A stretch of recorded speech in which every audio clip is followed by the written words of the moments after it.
Hello everyone. அமேசான்லேருந்து ரீசெண்டாக ஒரு product order பண்ணியிருந்தேன்.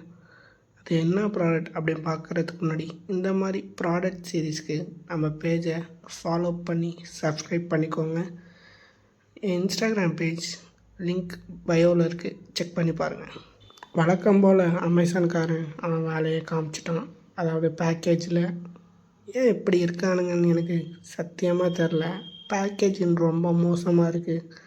ஸோ நான் ஆர்டர் பண்ணியிருந்தது பார்த்திங்கன்னா மினிமாப் அப்படிங்கிற ஒரு ப்ராடக்ட் தான் ஆர்டர் பண்ணியிருந்தேன். அது பார்த்திங்கன்னா ரொம்பவே ஒரு யூஸ்ஃபுல்லான ப்ராடக்ட். அது வீட்டுக்கு, அதே மாதிரி காருக்கு, எல்லாத்துக்குமே நம்ம யூஸ் பண்ணிக்கலாம் அந்த ப்ராடக்டை. உள்ளே எடுத்தோடனே என்ன கொடுத்துருக்காங்க அப்படின்னா, அந்த ஸ்பான்ச்சி, அப்புறம் இந்த ஒரு மினி மாப் ஒன்று அது கொடுத்துருக்காங்க. இந்த மாப் பற்றி அப்புறம் வரலாம். ஃபஸ்ட்டு ஸ்பான்ச்சி பார்த்திங்கன்னா ஒரு ஹை குவாலிட்டி ஸ்பான்ச்சியாக கொடுத்துருக்காங்க. அதாவது இந்த வாட்டர்னா நல்லாவே அப்சர்வ் பண்ணும். அப்சர்வ் பண்ணிட்டு நம்ம ஈஸியாக அதை நம்ம வெளியேற்றலாம். அந்த மாதிரி ஒரு ஸ்பான்ச்சினஸ் தான் இந்த ஒரு இதில் கொடுத்துருக்காங்க. இதை நான் பண்ணி காட்டுறேன் எப்படின்னு. அடுத்து இந்த மினிமாப் பார்த்திங்கன்னா ரொம்பவே ஒரு குட்டியாக காம்பேக்டாக இருக்கும்.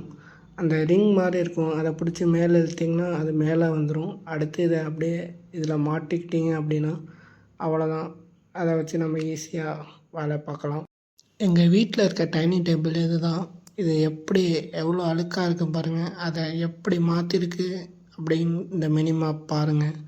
நான் அதை உங்களுக்கு செஞ்சு காட்டுறேன் எப்படின்னு.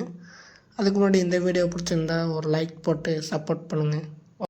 அதுக்கு பண்ண வேண்டியது, ஃபஸ்ட் இந்த மாதிரி டஸ்ட்டாக இருக்க இடத்துல மேலே தண்ணி ஊற்றிக்கோங்க. தண்ணி ஊற்றிட்டு அப்படியே இது மாதிரி அழுத்தி தேய்ச்சிங்கன்னா அந்த அழுக்கு செமையாக க்ளீன் ஆகிட்டு வரும். அதுக்கப்புறம் என்ன பண்ணுங்க அப்படின்னா, அந்த அழுக்கை ஈஸியாக நம்ம வெளியேற்றலாம் அந்த ஸ்பான்ச்சினஸ் மூலயமா. எப்படி அப்படின்னா இந்த மாதிரி தான் பண்ணணும். அதை எப்படி நான் பண்ணி காட்டுறேன். அது மாதிரி நீங்களும் பண்ணுங்கள். எப்படின்னா இந்த மாதிரி உள்ளே எடுத்து வெளியில் விடணும். அந்த மாதிரி விட்டிங்க அப்படின்னா உங்களுக்கு அந்த அழுக்கு தண்ணி வெளில விழுவும். ஸோ அதையும் அப்படியே நம்ம க்ளீன் பண்ணிடலாம். க்ளீன் பண்ணிட்டு அதுக்கும் நம்ம அந்த தண்ணியை வெளியேற்றலாம். எப்படின்னா இந்த மாதிரி உள்ளே இழுத்துட்டு அப்புறம் வெளில விட்டிங்க அப்படின்னா அந்த தண்ணி அப்படியே போயிடும். இந்த லிங்க் வேணும்னா என் சேனல் பயோவில் இன்ஸ்டாகிராம் லிங்க் இருக்குது, அதை ஃபாலோ பண்ணிக்கோங்க. அதில் இருக்கும்.